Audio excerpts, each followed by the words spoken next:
Francesco, how are you? Good. Thank you. Yeah, very well. You? Va bene. Perfetto. Molto bene. It's incredible. It's amazing to have you here. We talk a lot about this. We see, I think, 1 year ago, maybe months ago, yeah, and we talk a lot about something that come out in this week in America. Yeah, congratulations. It's thank you. Congratulations. It's an amazing movie. It's amazing. Yeah. We watch many times, and yeah. Thank you so much. I'm Francesco. We already met. Davide, Massimiliano. Ciao, tutti. It's a pleasure. Thank you so much. My Italian ends there. But anyway, it's nice to meet you. Thank you for your interest. It's great. Fantastic. Tell me about yourselves. Are you editors? Francesco is an editor. Yeah, I'm Yeah. styling, but Massimiliano study cinema too. Movie making in general, history of cinema, and directing and that sort of things. Fantastic. I am a screenwriter. Ah, I try to be a screenwriter. But it's a long way. It's a long way. So this is more people than you're used to being with. And Massimiliano, I'm enjoying seeing your shelves with the. Thank you so much. It's a bit messy, but I have here something that might come useful tonight. Yeah. Ah. Tonight's Bible is here, so. I wonder. Do I have my Bible? I don't have my Bible here. Oh, hang on. Do I have it? No. No Bibles. No Bibles. Tore them up. How are you? Very well. I've just started something very unusual for me, which is a vacation. So I've been working straight for I don't know how long. I can't. It's like June was in Britain they say June. In America they say Dune. So I have to be careful. Whatever you want. So I'll go with June, okay, for my English roots. And that was 20 months, and then I went straight from that. I did a show for Netflix with Sandra Bullock. Yeah. And that's going to come out soon. That's an interesting one, really interesting, with a lovely director, Nora Finkscheid. She's a young German director, and she made an amazing film, which is also on Netflix, called System Crashes. And so this is a big step up for her. It's a bigger budget, and obviously with a better known cast. And I worked on that for about 6 months, and then I did my first advert, which I did for Bleu de Chanel. I've never done an advert before, which was fun. It was really fun, with Catherine Bigelow as the director, and so now vacation. Absolutely deserved. Yeah. Absolutely. And yes, my first question is a simple question. Where did you learn to edit?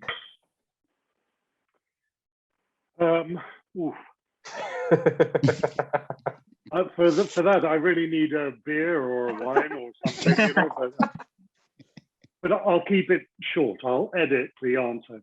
I mean, how it started was my parents had 8mm camera and projector, and the projector didn't work very well, and the film used to go through it and get stuck. And then on the screen, you would have this amazing effect, a volcano of color. But occasionally it would break. And I was the person in the family who figured out how to make a join and repair the film. So I suppose that's the first point, but that was like a long time ago, like when I was 10. And then I kind of went off in a different direction into music for a long time and studied music. And then when I came out of music school, when I came out of university, I didn't think that I could make a living out of music. At that time, this is pre-MIDI, pre-kind of digital, long, it was like, I graduated in 1984. So I'd gravitated towards the cutting room because I worked for a little while at the BBC, and I kind of tried to get experience. And I spent, like, I had a free morning every Wednesday, and every week I would go to this cutting room I knew, but my connections with the cutting room were very thin. I just, you know, if you want this always amuses people, but the only person I knew in a cutting room was, so I had a friend, and the friend worked in a photocopying department that was run by a lady called Sheila, and Sheila had a daughter who was working in the cutting room. So I went round. And, but I was very lucky. She was an incredible, this lovely friend of a friend was very kind to me, and she taught me how to kind of work with 16mm. And in fact, there's a connection with Italy, which is really sweet, which is that the first thing that I was aware of in a cutting room that I could say I worked on, even though I was just the boy who came in, you know, I was 20 years old, 21, and I'd come in, was it was a profile of Italo Calvino, your famous writer who I adore. And it was the BBC, it was a very relaxed cutting room.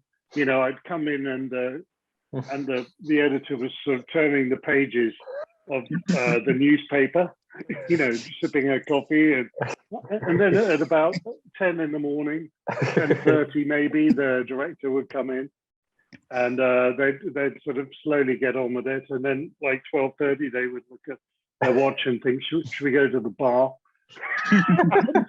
It was very, very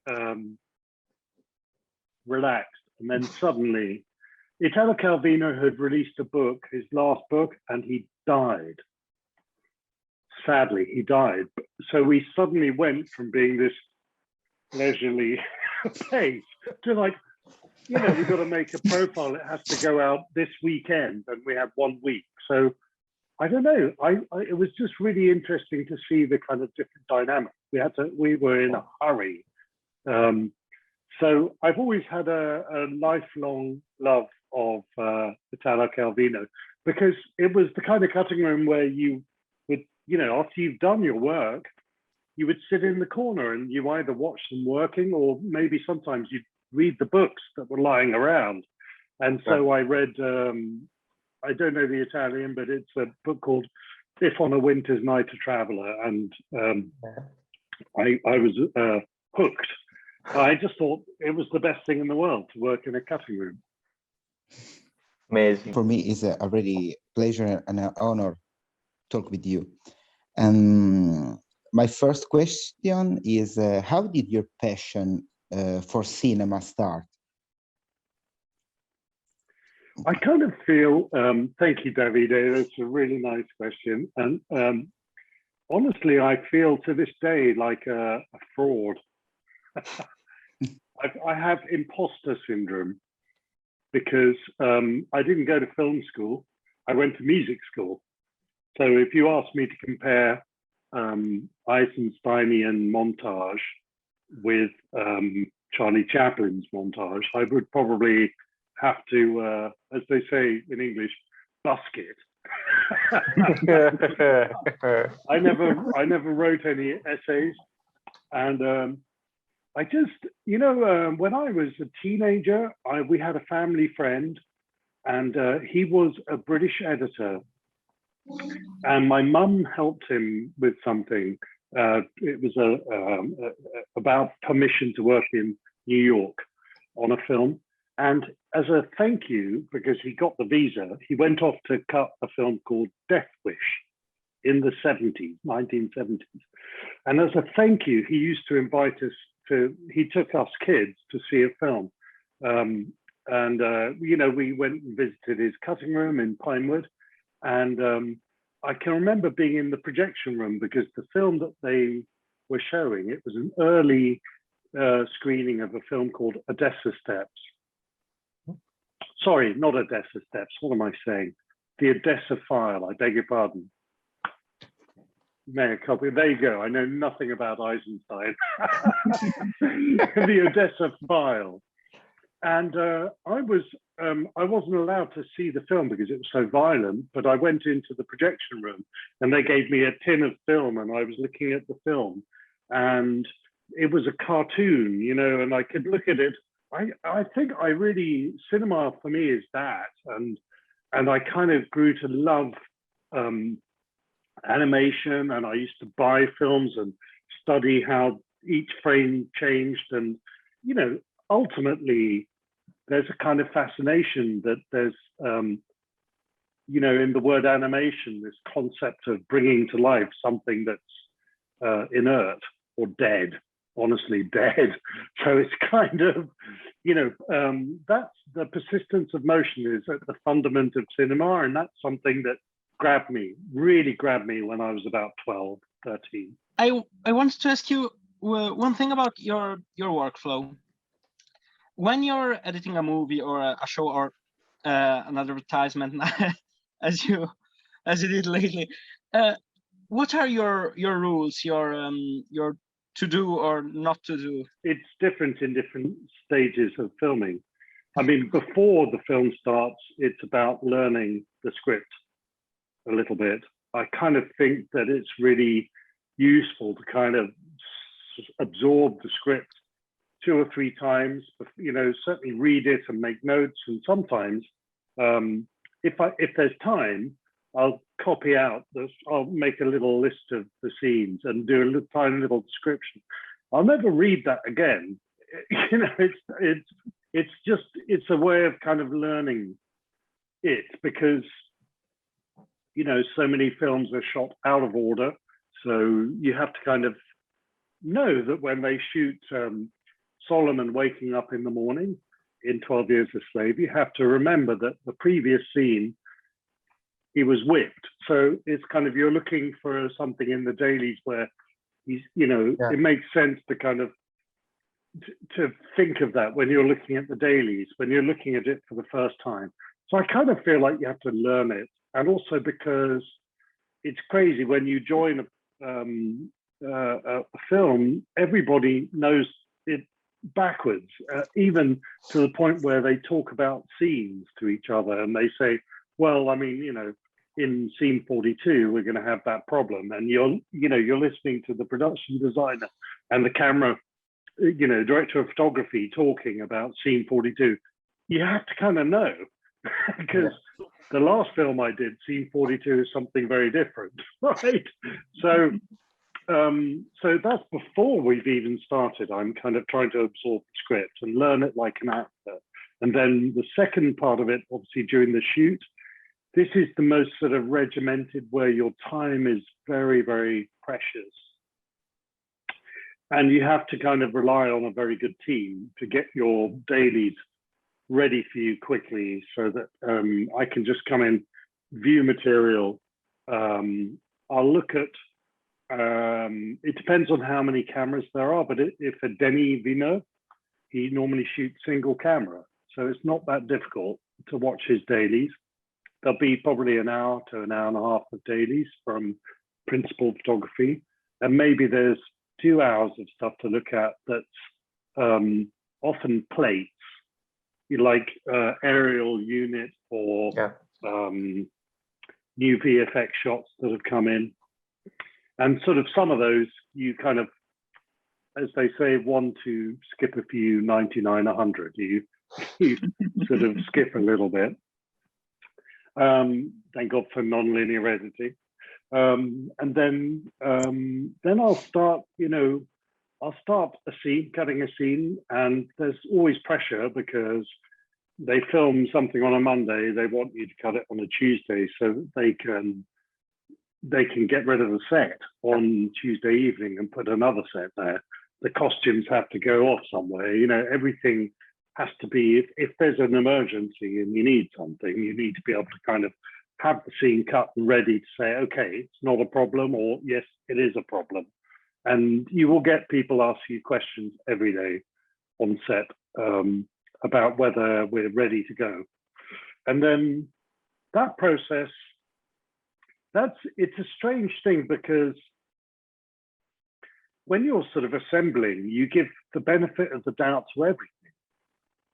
You think every pause that an actor delivers before they say a line is gold dust. It's an Oscar-winning pause. The trouble is, you are generous to everything because it's really hard to go straight into a tight cut, which you will do later because if you have a pause everywhere, it's boring, it's repetitive, it's monotonous, it's slow.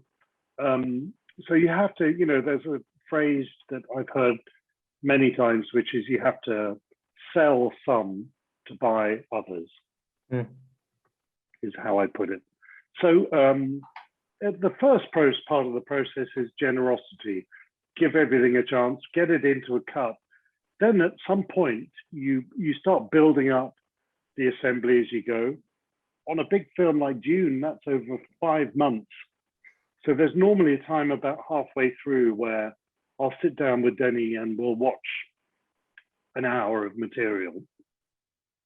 Just, with gaps and little, placeholders. I'll try and develop the cut as best I can. I'm already working with sound team. And I'm already working with VFX temp team. So normally the VFX don't really start in earnest until later, but my team, which is in my editorial block, my VFX editor is working on temps of the worm coming towards you. He'll do a crude roto, and we'll start to kind of have a sense of what this thing is going to look like. Sound team also very useful because none of those sounds, they don't exist. I mean, there's no worm sound effect. There's not one worm of sound effect. It doesn't exist, or an ornithopter, or, the sound of Arrakis. I mean, I had some simple things like some wind sound effects that Theo and Mark, the sound team, they gave me an hour worth of wind, low wind, medium wind, high wind, howling wind, melodic wind, sandy wind, not sandy wind. I mean, I had a lot of things that, just so that it isn't total silence. So that process can carry on for 5 months.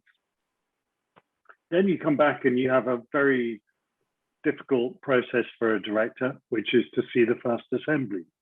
It's, I think Scorsese said that your film is never as good as your dailies and never as terrible as your first assembly.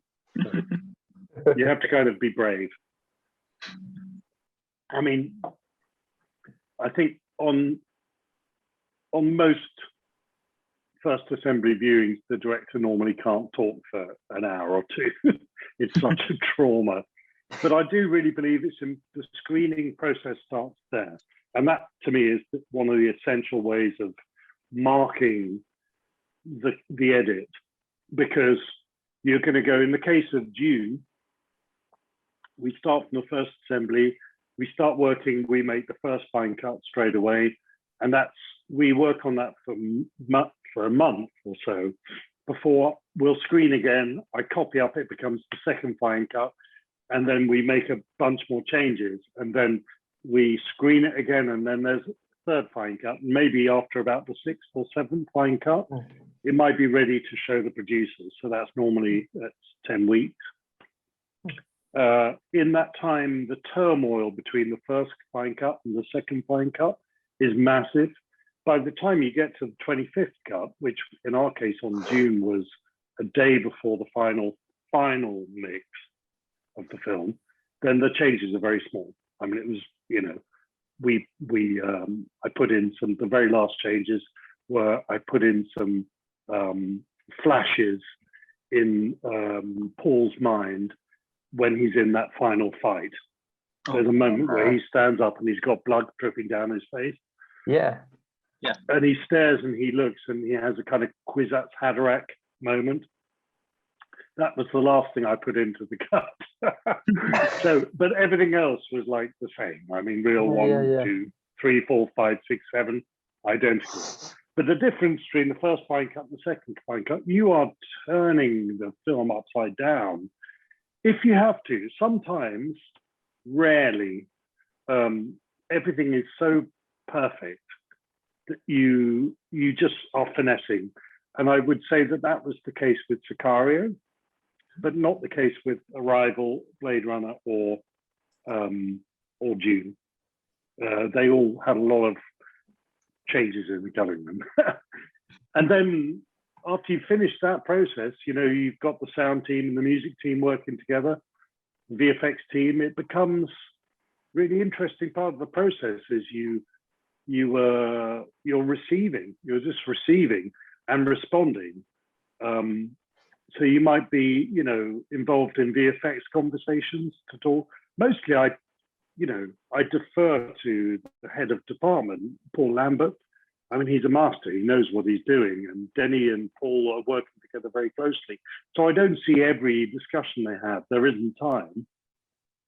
But also I kind of leave it to them because they've got their conversation, which isn't really to do with editing. It's more to do with concept design, you know, how the skin looks on the worm, that kind of thing. But to me, I'll be looking at late versions of it and sort of seeing how the whole thing fits together in terms of the speed of movement. And, you know, when it's sort of at the earliest stages and at the last stages of a VFX shot, I'm kind of involved. At the early stages, you know, when you've got a animatic, then I'll be looking at the speed of movement and where it comes in frame and how it fits for the shot side to side and continuity. Whereas in the late stages, it's more a question of ticking things off that have been approved by other people. So it's a long process. In the case of Dune, it was longer still because of the pandemic. We had to pause. Oh yeah. So, but I mean, normally on a low budget feature, you might end up being able to do a film in 6 months. Hunger was done in 6 months. Shame was done in 6 months. Shame was fine cut in 4 or 5 weeks. 5 weeks. It was very, very quick. 5 weeks to shoot, 5 weeks to cut, and about 5 weeks to do the music and VFX. There was 2 VFX shots in it. So it goes from 6 months to being Dune was 20 months. For me, Blade Runner was about a year. Arrival was a year. Sicario was probably about 8 months. Anyway. Sorry, that was a long answer. That was amazing. Thank you so much. Yeah. My pleasure. My pleasure. The question that I want you to do is how do you detach yourself from this first version of the edit? You say that you do the first edit, but how can go through this edit, artistically talking? I think it's easier to detach from the first assembly than it is to detach from the 24th. Because you're so used to it and things find a kind of better, you know, you find a rhythm Yeah. you start to kind of be a little bit addicted to. I mean, the first part of the job is often the first stages are really fun, I think, where you're just going through scene by scene, and you're kind of like soaking up what the director wanted and maybe didn't get, or you're not showing, you know, the things that, also kind of an awareness of how things fit into the place of the structure, you know. Yeah. In what mood are the characters at this point? You know, is the volume loud enough? Is it fast enough, slow enough? Is it angry enough? Is it, you know, there's so many kind of thousands of kind of places a character might be, and you just want to kind of see how they all fit together, and whether or not, you know, maybe, you know, you discover that some scenes, you know, are less, you know, you discover what's fat, you know, what's More. you need to put on the treadmill, you know. Yeah. And you often can sense globally, you know, the kind of rhythm of scenes that you sort of feel like there's a point in cutting where you start to kind of, you know, discover flaws that just make it kind of like tiring to watch. You know, you just always want it to be bright and sort of kind of keep in step with your audience.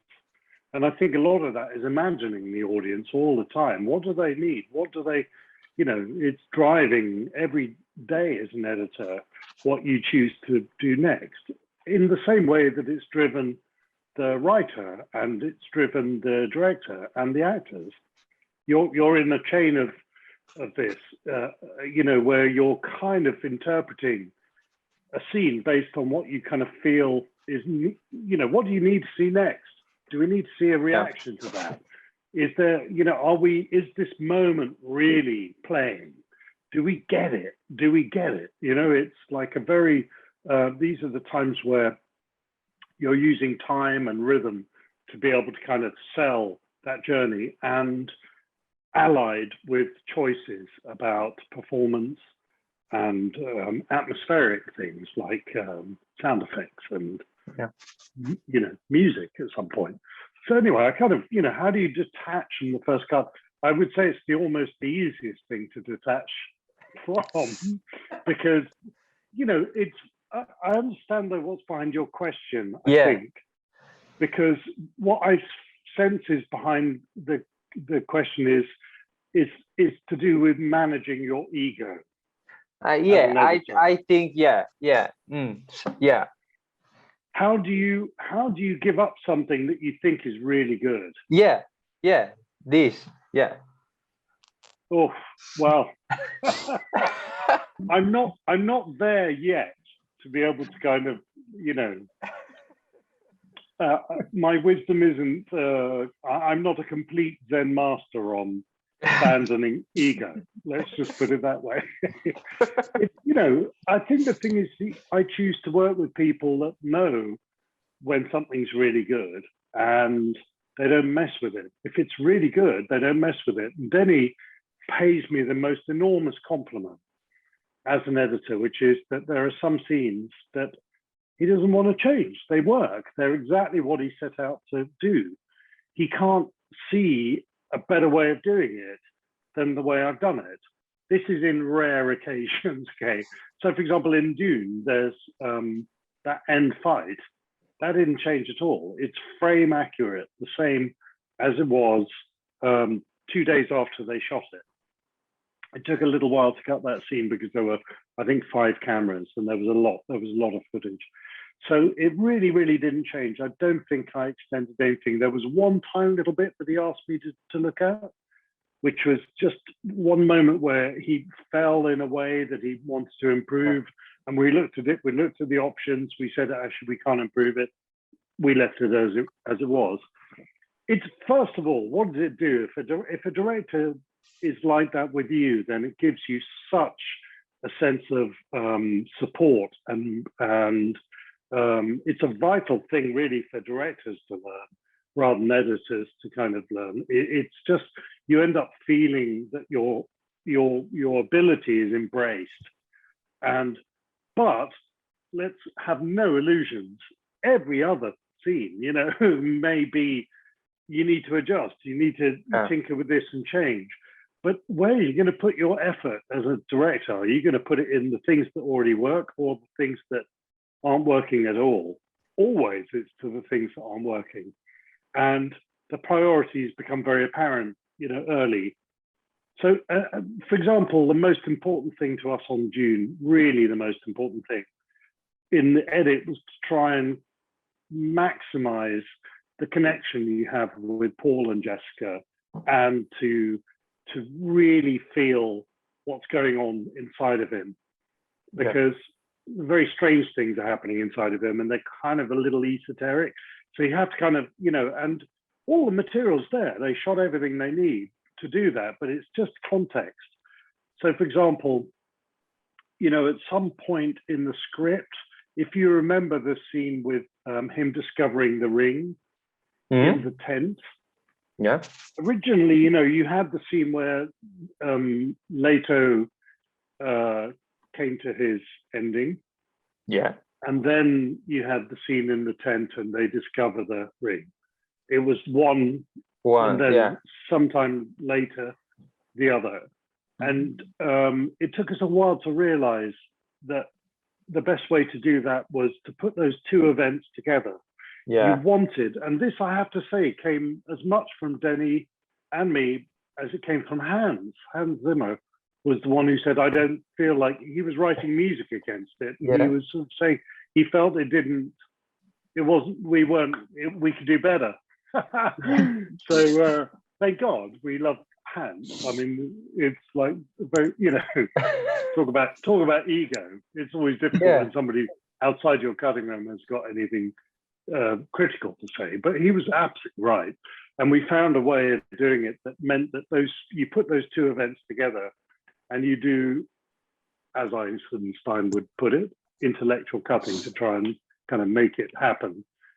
The two things are building towards a moment. So that you make the big moment is on Paul, actually. Yeah. The death of his father is really all about Paul.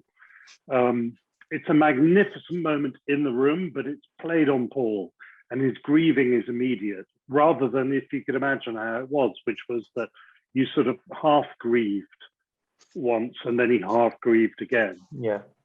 And there's always that thing in a film where you always want it. As I said earlier, you want to stay in parallel with the audience or one step ahead. And to me, there's a constant need for new information.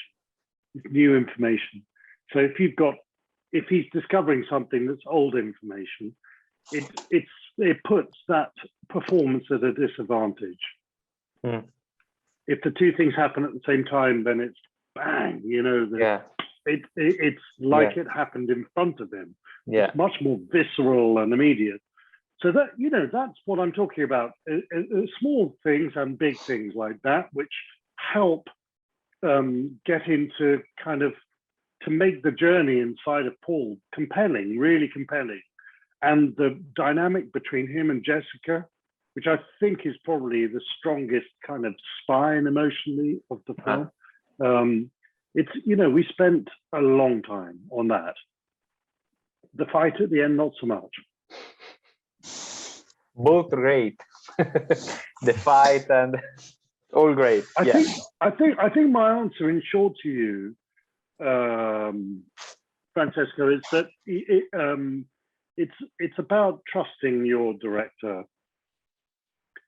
If they want to go further and further and further, you have to kind of say, put your edit to one side and just say, okay, blue skies thinking, let's just try all new. But, all new, but it only works really, if that director is telling you something they want to achieve that they're not feeling somehow. And if there'll always be a time when non-linear editing, it's not like it was on film, where it was really difficult to keep old versions, other versions. Yeah, it was terribly difficult and time-consuming and laborious and boring. But nowadays, you know, I have multiple cuts from different stages, and you know, an attempt. Sometimes it means you end up cutting, you know, a bit of this, a bit of that, a bit of this. Yeah. You'll always be able to go back and say, hey, look, this was, for me, editing wise, this was better, and it does the same thing you want. Can we bring this back in, you know? And then normally you go back to the first cut with the director and you look at it and go, oh, actually, there's some good things that we've lost. So, you know, you have to have faith. Yeah. And that's a kind of question of trust that you build with a director. Maybe it's impossible to build it in one film. You know, it takes, I've been very lucky. I've worked with Denny 4 times, Steve McQueen 4 times. It means, you know, we think alike. And I know how to manage this process. Yeah. Thank you so much. Really. Of course. What was the most complicated film to edit?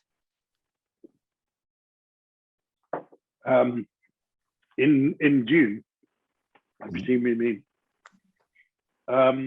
Well, I would say the Gom Jabbar was pretty complicated. Yeah. Yeah. This is a scene, for those who, you know, who don't know it, is the hand in the box scene. You know, it's like it was really difficult. We did a lot of versions of that. It was difficult because for the longest time we did it without seeing inside his head. Yeah. And then it became, it's a bit like, it reminds me of, if you remember in Sicario, the scene on the bridge. You know, it's like a tension, it's like a car chase in a car park. Yeah. And we have the same thing with the Gom Jabbar, which is that everybody is sitting, kneeling or standing, you know, but they're static. Everybody stays where they are. How do you create tension in a cut when you're cutting between 3 people and a box? So I think it took us a long time, and then gradually we developed that idea of putting things inside his mind and to be able to see what he sees. And and actually we did a kind of cut. It was really lovely working with Denny. That was a rare occasion where Denny would work overnight. I would do a cut and I'd send it to him, and then I would wake up in the morning, and because he's 3 hours ahead in Montreal and I'm in Los Angeles, that when I woke up in the morning, sometimes he would send me what he calls a monkey cut. And the joke of the monkey cut is just that there's a famous clip on YouTube of a monkey, a chimpanzee, cutting on a film bench, and it's got a very English voiceover, and there's film going everywhere, and it's Denny's joke. You know, it's a very messy edit. You know, it's kind of got, you know, when you look at it, it's got little double frames. He's got, you know, he doesn't want to be an editor. He wants, he's got enough to do, right? But sometimes it's a really, you know, it's like a dialogue between us. Sometimes it's like, it was, in that case, it was better. And I remember he kept thinking the same thing, and I couldn't quite work out, you know, where he meant, but he kept saying there's this bit where it dips. You know, and I already got it. He wants to kind of get to this moment quicker. How do we get to that moment quicker without losing X, Y, and Z? You've got to remember that you're sort of intercutting many things in that scene. It's what's going on underneath is complex. So you have the kind of mother and the son who are kind of united by saying a prayer together. You know, the I shall not fear, which is the litany of fear, as it's called. Which I think is a beautiful piece of writing. It's only kind of half heard in that scene. You hear it again later in the sandstorm. But you have a bond between a mother and son. You have all that you know of how she's created, in a way, this situation, which is so perilous for him. Then you have the kind of backstory between her and the Reverend Mother, and the respect and the kind of fear of her. And then you have the sort of sadism of this old lady, and then you also have something happening inside of him, something released, where he stops being a victim and he starts to be the victor in the in the dynamics of it are really complicated. And you're pulling together everything you can, performance, the rhythm of the editing, the interior shots, which are all little bits from elsewhere in the film, the burning palm trees, the Harkonnens arriving, they're little made out of flashes of the future. There's only one shot, which is the kind of burning hand shot, which was the burn hand. Is the only one that was kind of like built for the sequence, if you like. Everything else was, documentary editing. So we found, and then bringing in sound effects. I actually the thing that I started with was there's a great film which I loved when I was young called Altered States. Do you know this film? And it had this whip sound, and it suggested it's about a guy who goes into isolation chambers, and William Hurt plays a character who's doing an experiment on himself to go deep, deep, deep inside of himself, and the film gets very silly at some point. But when he has these flashes, the way that it was cut was made a big impact on me when I was young. I mean, I saw it when I was 20, and it has a sound. It's like this synaptic. Things don't come at you gently. They bang. They crash through the door, and sharp, short, sharp. So I was kind of like, I sent that sound to Theo Green, who's one of the sound supervisors, designers. And he came back, with a scene with like his own version of that, which is, a flurry, and it was made out of all sorts of things, sand and wind and all sorts of kind of components. So it was like I had a starting point. It didn't end up sounding like that at all. It sounded like its own thing. So we were working together, and then at some point Hans wrote music, and I was dragging in little bits of his music. And he sent us a piece of music, Hans, at one point.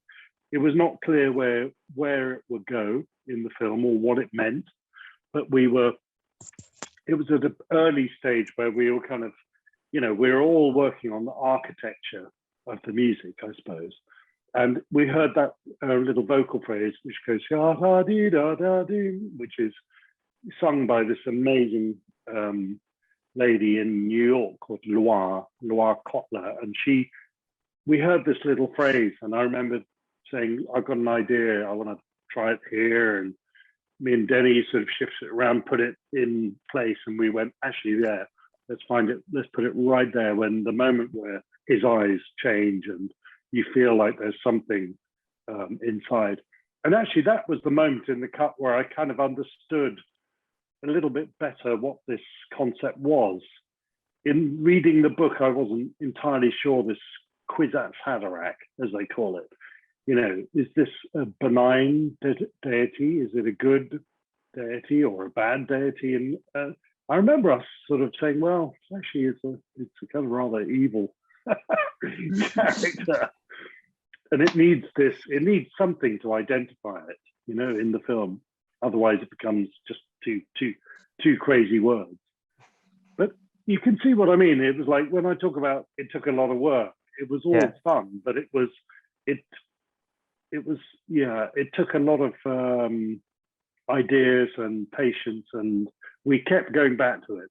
It was a very good cut for a long time, but then it took a lot of patience to take it from being a good cut to what I think is next level up. It's the most important, it's the best known scene from, most people know it from the book. Everybody who's read the book realizes it's the first scene in the book.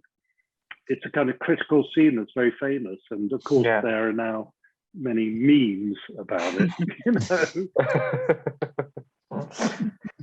Coming back with them, what's your relationship? How does it build in the years with these movies? Well, thanks for that question. I mean, I love them both like brothers, that's the truth. And we've spent so long in the trenches together. fighting our particular battle against the editing of a film. Yeah, you know, I mean, I suppose Denny, I've been on a long run because his films have been back to back, more or less, and Steve, there's been gaps because he's very busy and active as a filmmaker, but also as an artist. So there are kind of longer gestation periods between his films. But I was very pleased to go back to work always with all of them, with both of them. I'm trying to think of a way of answering your question that isn't just dumb. I'm just saying I just like being with them a lot. I think there's, you know, we have similar tastes in many things.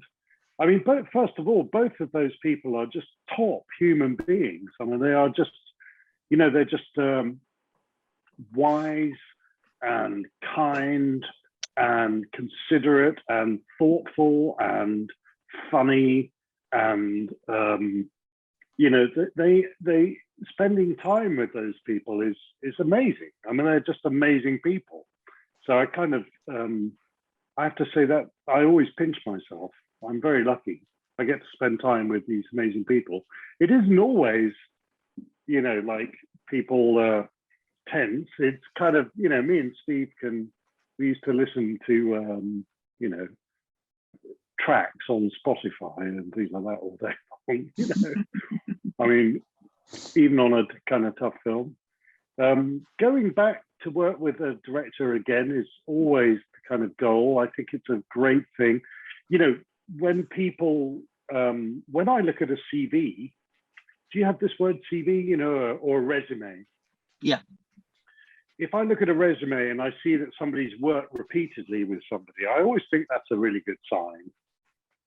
You know, if you see somebody who's only ever worked with different people each time, it kind of feels like, it raises a question. Why didn't they go back, or why weren't they asked? Yeah. You know, but when you see people working time and time again with people and building in a team, then that always has my respect a little bit, because I think, well, they're valued. They're very highly valued by a team, and editorial teams, very similar to, you know, cinematographer teams.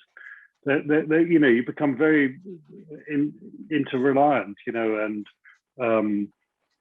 you know, my team is now, it's a difficulty for me, for my team has been together like for 8 or 9 years as it is now, and of course I can't ask people to keep doing the same thing all the time.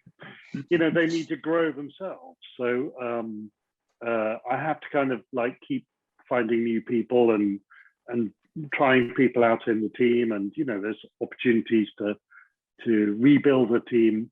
And, you know, and sometimes I'm joining a team that already exists. In the case of the Netflix film, I was joining a film that had already been working for a year. So yeah, it's a really good thing to have that on your resume, I'd say. Talking about Dune, yeah, and Dune in particular, this first movie, maybe we see a sequel in future. It's confirmed. Or two, maybe. Or maybe 2. Yeah, yeah. We hope. And there are a lot of world building, explanation of this big world, big new world for the public, for the audience. How do you explain that to the audience, but not slow down the movie, not wait too much on the construction of the movie? That's a good question. Really good question. I mean, it's a very big issue for us cutting Dune, because, you know, in simplest terms, if the film was set in Brooklyn in 2020, then I wouldn't have to set up the world at all. Yeah, exactly. We know what cars look like, and we know what, you know, traffic is like. We know what fashions are like, and, you know, we don't have to set up the idea of shield technology, or the Holtzman shield. There's a load of depth in the book. Visually, or in a sensory way rather than verbally, which is, sometimes it's inescapable. But at the beginning of the film, I think it took a long time, really a long time, to kind of figure out the opening of the film, because what are the priorities? What are the things that you have to explain? And you have to kind of explain spice.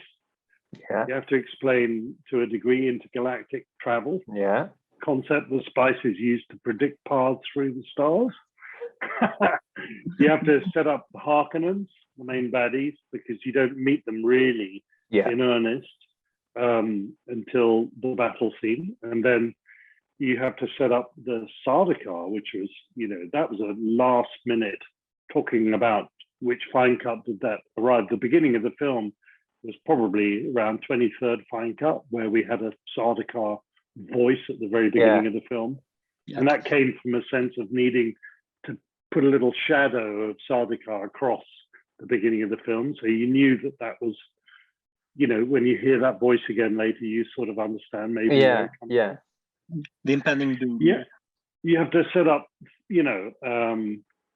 Caladan, Arrakis, Salusa Secundus, and Yeti Prime. Four planets. This is not Brooklyn 2020, right? It's not. It's like, I think the thing is, you also need to set up this that Paul is seeing visions, but he's at the sort of starter slopes of his skills. He's spent his life in training as the son of a duke. You need to see that he's a versatile swordsman, and he also he's learning about Arrakis, and so you feel like he's kind of like a very it's what saves him ultimately is his curiosity about this new planet and the film book and so on.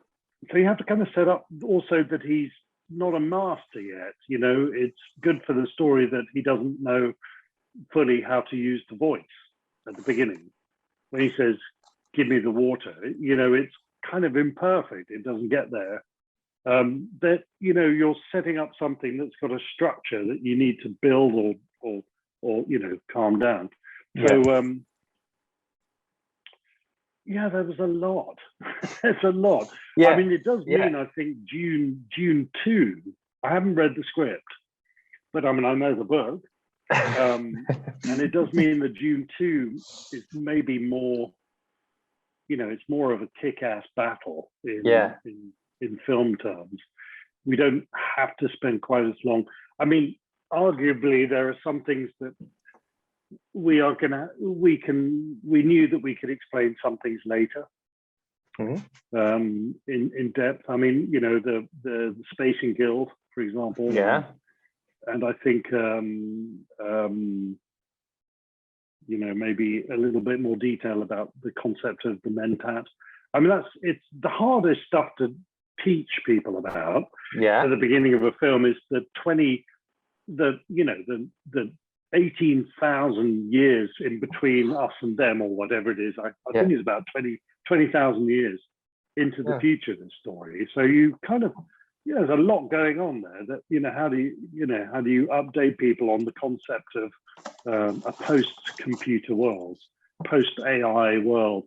I mean, I think the best that we can do in a film that's under, it's just 2.5 hours. It's the best we can do is get people interested enough to read the book, where there's a lot more detail.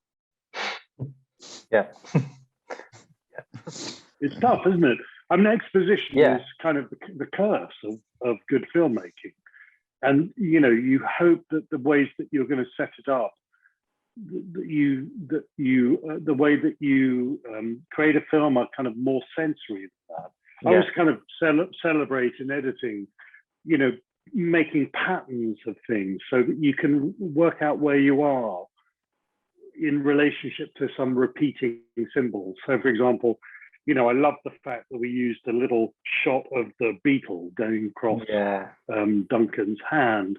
Yeah. That was something that we found in the edit. When I say, you know, those visions were like documentary editing, that's the kind of thing. It just gave us a little, so when you see the beetle again, like much later, you know, you see the beetle first in a vision, then you see the beetle a long time later. It's a tiny little detail that just sort of sets up the kind of, you know, it's an exposition, if you like, of how Duncan meets his death.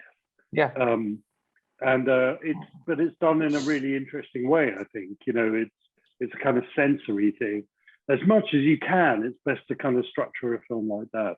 Well, you know, the shot of the grandfather, the shot of the bull, it tells you maybe in a kind of visual way that this is a family that has a history of staring disaster in the face.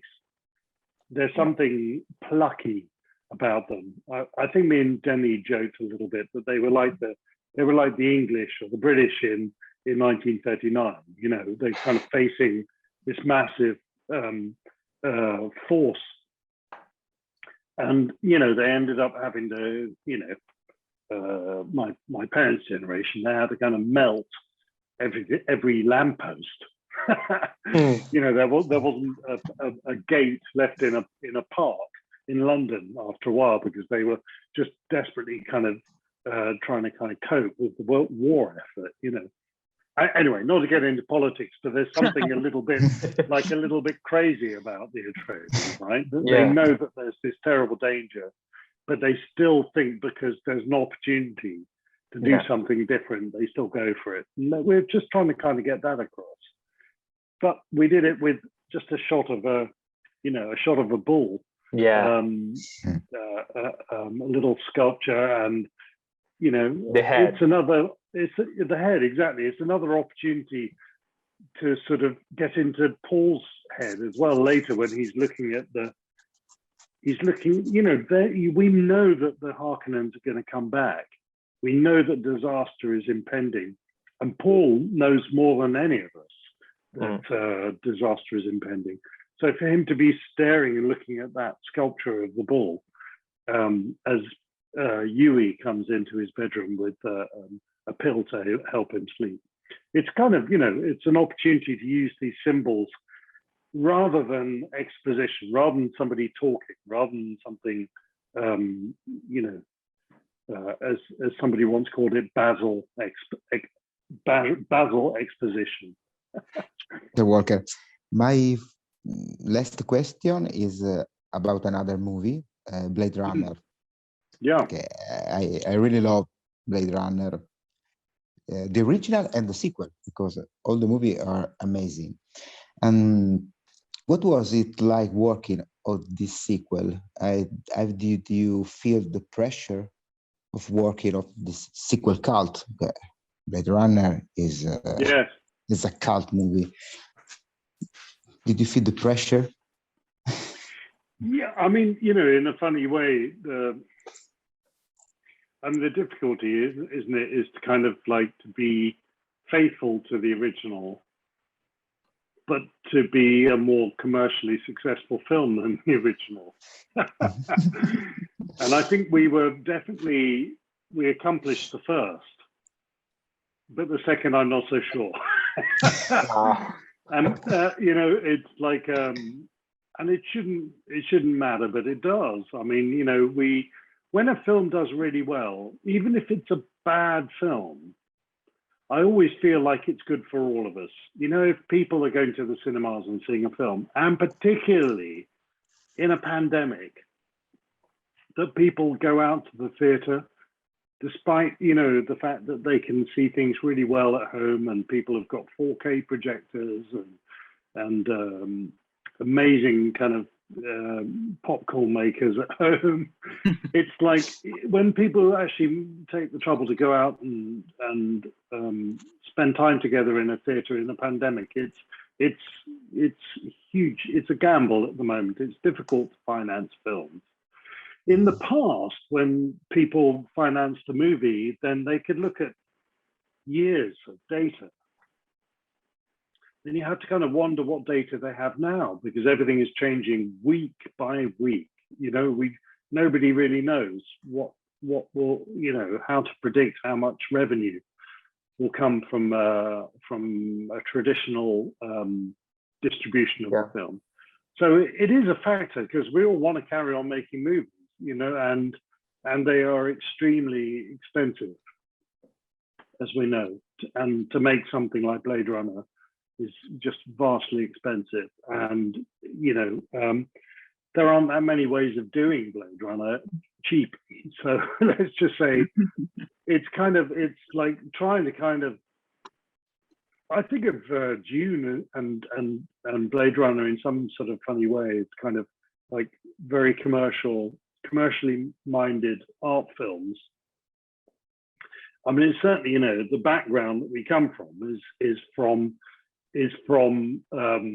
sort of art backgrounds in a way, but wanting to have that successful communication with a large audience, because those are the films we all love and grew up loving. I kind of, you know, I'm a huge, I can't tell you how many times I've seen Raiders of the Lost Ark. It's just every single time. I'll see 3 minutes of it, and then before you know it, I'm on the end credits. It's like, it happens every goddamn time. And you're kind of going, God, I have not got time to it. But it's, you know, it's just such an accomplishment in filmmaking terms and in storytelling terms. And it's just fun, great fun. And, you know, sort of, you know, there's always this little desire, I think, in most people to kind of be able to communicate broadly. And it's kind of, you know, it impacts the editing, because you don't want to kind of, I really believe in the audience's intelligence, you know. I kind of, and I think you learn that from sitting with an audience a number of times looking at a film. You know, they're kind of, they get things, you know, audiences see so many stories, they're exposed to so many stories that they kind of, you know, what we don't often credit them for is the kind of powers of prediction that they have in where a story's going to go. And it's like, it really impacts writing, and it impacts directing, and it impacts editing, in that sense that an audience, you know, you're managing an audience's response to a film. It's a kind of question of managing it, and it's really critical to see the film with an audience, and to sense when it's kind of dragging, to sense when it's something works better than you thought it would work. So I don't know, I kind of feel like it's a really important, you know, we're in the film industry. I think we're in the film industry, and there's no shame in that, you know. It's and I kind of, you know, we like to think of ourselves as artists, but I also, you know, think there's a lot to be said for craft. And you know, we're learning our crafts, all of us, you know, and hopefully accomplishing some level of art, you know, aiming towards some level of artistry. But it's like that craft is hard won. It takes a long time to get there.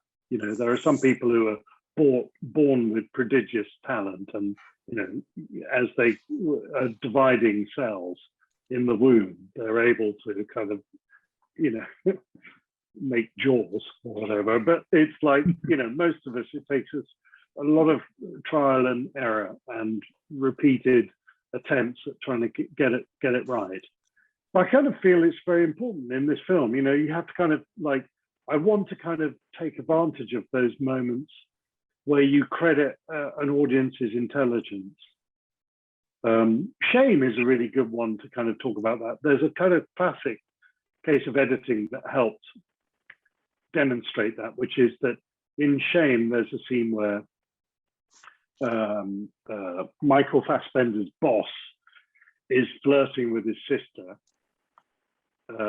Carey Mulligan, and then you kind of know where it's going. You know, the scene ends with the boss saying champagne, you know, and everybody's like, okay. And you can tell that Brandon, this character, Michael Fassbender, that's not a happy place. It's not, you know, he doesn't want this. He's kind of embarrassed, or there's some dark secret about the sister that means that he doesn't, you know, he doesn't want to go that way. It's too close for home. And then they used to have a scene where Steve and Sean and everybody, they shot this amazing. It was a beautiful scene, honestly. It was like where they came out of the Standard Hotel in New York and they walked past the kind of an ice rink, and it was all beautiful, lit with extras and crowds, and they go and hail a cab, and then you cut into a cab, and Brandon is looking out the window, and in the background, his boss has got his tongue down his sister's throat. It's kind of, and like at one point with Steve, I just said, look, can we just cut from scene 1 to scene 3 and forget about scene 2? And he went, yeah, sure. And we played it one time and he saw it and went, yes, it's gone. It's gone. You know, because you credit the audience with the intelligence to know where it's going. You don't need a kind of further, you know, timing that is important. When is the audience ready? And then when you jump ahead to a point which satisfies a question, the question being, are those guys going to get it together? You know, boom, you deliver it, and it's so much more punchy and visceral and kind of violent as a cut, and so much more enjoyable. But I think as a member of the audience, you're rewarded because you're keeping up with the story, and then you really reward the audience by, you know, you don't show them every goddamn step, and that's the beauty of editing. Not just editing, my job editing, but your job. You know, as a writer, as a director, as a producer, as every aspect, we get to credit our audience with intelligence and you know, the splendor of that, I think is something I said about it. Anyway, I think I didn't answer your question very directly, but Blade Runner is, I'm really I love working on that project, and I love that universe. I wish we could make another one. I really do, because I think there's more story to be told. Yeah, I mean, I don't feel like it's. I haven't even begun to exhaust my interest in that world. In terms of its success as a film, its viability, I think it's. I kind of, you know, there's a long period it takes for me to kind of be able to see a film again. Like I saw Shame, you know, that was 12 years ago, and it was kind of like, oof, I could see it as a, you know, as separate from myself, if you like. I've forgotten how the edit went. So it takes me a lot of time to kind of catch up. Arrival, you know, Denny saw Arrival. It's so funny. He had a screening in his hometown. He grew up in a, you know, some way away in the countryside outside Montreal, and his town had a screening of Arrival 2 or 3 years ago, and everybody was out in deck chairs watching the film, and it was projected like Cinema Paradiso on and the mayor gave a speech about how they make the best popcorn in the whole of Canada. And the Boy Scouts were there, and the Girl Scouts were there, and Girl Guides, and you know, it was kind of an evening. And Denny was meant to just see the film, you know, give a little speech and say thank you, and then he was free to go away. And for some reason, he stayed and watched it, and he rang me, and he was so moved by the film. And it takes something like that, you know, at least 3 or 4 years before you can evaluate film. And honestly, if I'm honest with you, I haven't had that opportunity yet with Blade Runner, which I really love to have, which is to kind of look at it with fresh eyes. Well, my final question as well is about back to Dune. How was it to edit a scene, the nightmarish, let's say, the vision Paul has of the future of the sequel of Dune? How was it to edit that scene without having the actual movie already shot? We know there were early plans about shooting Dune 1 and 2 back to back, Yeah. How was it to craft it, to make that scene? Yeah, I was kind of, when you think about Peter Jackson filming the whole of the Lord of the Rings or the whole of the Hobbit, it's kind of, oh my God, it's incredible. And I spoke to somebody who worked on that project, the Peter Jackson project, who said, the truth is, at the end of the first week, you're exhausted, and then you carry on like that for 2 years. you're just exhausted all the way through. I think, 5 months of Dune, it was like, you become, as an editor, you become very, it's tiring. It's really tiring. It's a lot of pressure to sustain, and the pressure gets more as you go along, because there's more units working, there's more desperation to kind of get everything while they still have the cast, while they still have the sets. So you end up with lots of people scooping up all the little bits that they know that they didn't get, some tiny detail, second unit detail. But, it means that the amount of footage gets bigger and bigger towards the end. So, so for the best reasons, they didn't shoot Dune 2. And in terms of thinking the material ahead, I honestly don't know. I mean, I've had lots of discussions with Denny about things that we might be able to put in, that might belong in part 2 rather than in part 1. There was some rearrangement of things. There were some things, but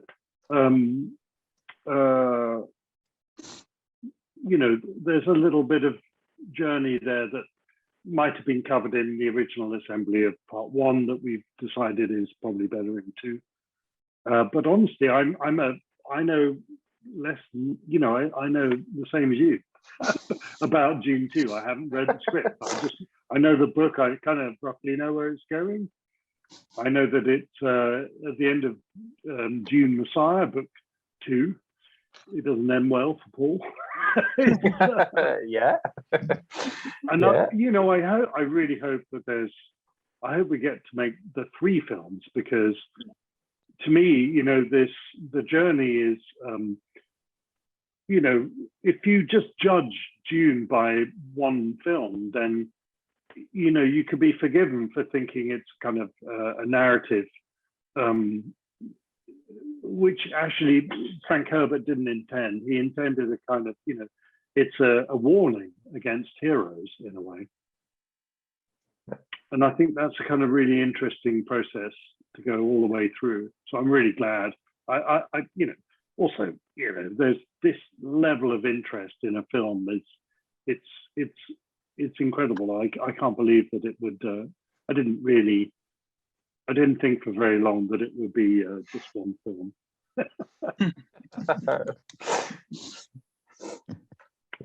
Thank you so much. Of course. And yeah, and my last question is about the audience. Dune, Blade Runner, your last movie that you edit are really different, very different on the movie that come out in this kind of years. There are more slow, more mental, more complicated maybe. Do you think that the audience can somehow still watch a certain type of cinema? Do you still think that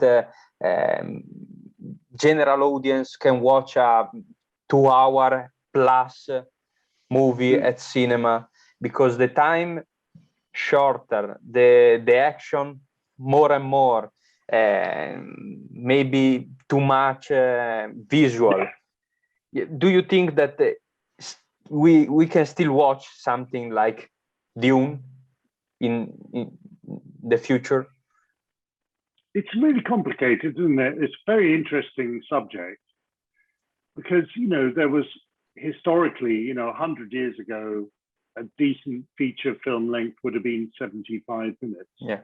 but that would be considered a short film now. Gold Rush, Charlie Chaplin, 78 minutes or something. It's not long. And yet now we're our attention is divided between a TikTok lasting a minute, maximum 3 minutes, and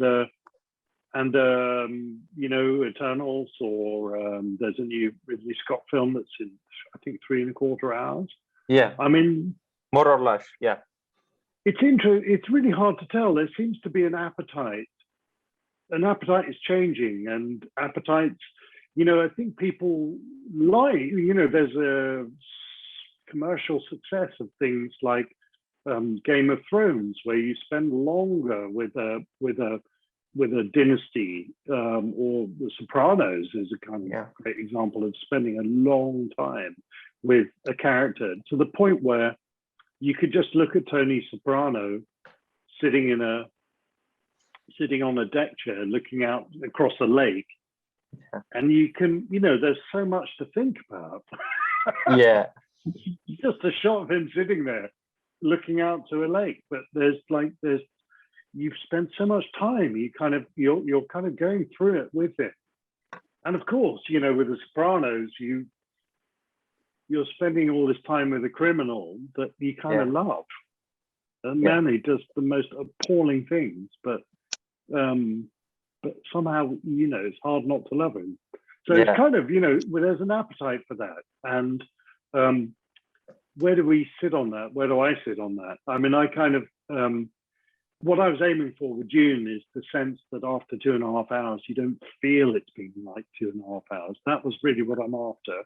I think, hopefully, fingers crossed, I keep hearing from people saying, bloody hell, the only thing wrong with that film is I didn't want it to end. That's exactly what I'm aiming for. And I think that isn't, there's a paradox about editing, which is that length and success of a story isn't necessarily related. You can make something very fast and kinetic and move through the story really fast, but you don't feel anything. You just skim across the top of it. It's surface. And maybe that works for some people, but it doesn't work for me. I mean, I kind of feel like cinema is an opportunity to be a voyeur and to look deeply into a shot and kind of it's somebody once said to me, it's not bums on seats, it's eyes on stalks. It's kind of, you want that. And sometimes there are films where, as an audience member, I kind of get to throw my, be invited into the screen a little bit. I'll give you an example. American Beauty is a film I loved for its restraint. Sometimes there's a shot in American Beauty which I really think is just such a beauty. There are good and bad things about that film, but one thing I really loved was there's a wide shot, and the youngish boy and girl are walking, and they're talking, and you just hear their conversation, and you can barely see them in the shot. And at some critical moment, I think there's a funeral cortege goes across, which is really interesting. And it's like you get so much, you're rewarded as an audience member by that restraint. Yeah. And, you really zone in on their conversation, like, there's no distraction to it. You also learn about their suburbia experience, that these two kind of young creative people are sort of stuck in somewhere rather ghastly, and that if they stay there, then they're going to be in a kind of funeral. It's going to be the death of them as young artists. It's like, it's just such a rewarding shot. Yeah. And I feel like it was too long? No, in the audience, it was just, I was just gripped. And if you're gripped, then time isn't an issue. Time flies by. I've seen shorter films that are a lot more boring. And so anyway, it's kind of, to me, it's a paradox about editing. I feel like there's a certain formula in some of the kind of action films that it's kind of amazing to me, but that's, some of the Marvel films, for example, the most commercially successful Marvel films have been, some of them have been the longest. Yeah, exactly. Yeah. It's weird. Yeah, it's a paradox. Yeah. It's a paradox. But that's, that's what we do. I think that's, why do we watch stories on film at all? We escape a little bit from the burden of living for a few hours, and you get to rehearse problems in your real life through the example of others and through following characters that represent some of the issues that you're going through. And I know, like me personally, if there have been times where there was one time, a very dark period in my personal life, and I remember going to the cinema just to kind of escape from what was kind of a nightmare. And I didn't even care what the film was, honestly. I just would have watched anything. And I remember, luckily, I turned up to the local cinema and bought a ticket, and it was for Drag Me to Hell. You know that film? Yeah. And I just forgot myself for 2 hours. We all had a kind of roller coaster ride, and it was like, oh, repugnant. I'm in an audience with my fellow human beings, and we're all stuck in this roller coaster together, whether we like it or not. And there's something just amazing about that experience. It's like if it was 2.5 hours and felt like that, or if it was an hour and a half and it felt like that, I don't care. I was there for the ride. And, time is, I think it's kind of, it's irrelevant. Yeah. Thank you. All right, folks. It's been really nice to talk to you. Thank you so much. My Thank God, you. yeah. Thank you. Yeah, God bless It's you. amazing. Thank you for this chat, and thank you for Dune. Yeah. Thank you. Cool. Yeah, for everything. I watched Dune. I like 5 times. I think something like that. And I saw a box office Bye. in Italy. Yeah. Now I know why. Yeah, it's incredible. Okay. Thank you so much for your time. Thank you. Thank you. See you again. Good luck with everything. All right, my friend. Thank you. Thank you. Good luck. Have a nice vacation. Yeah. Ciao.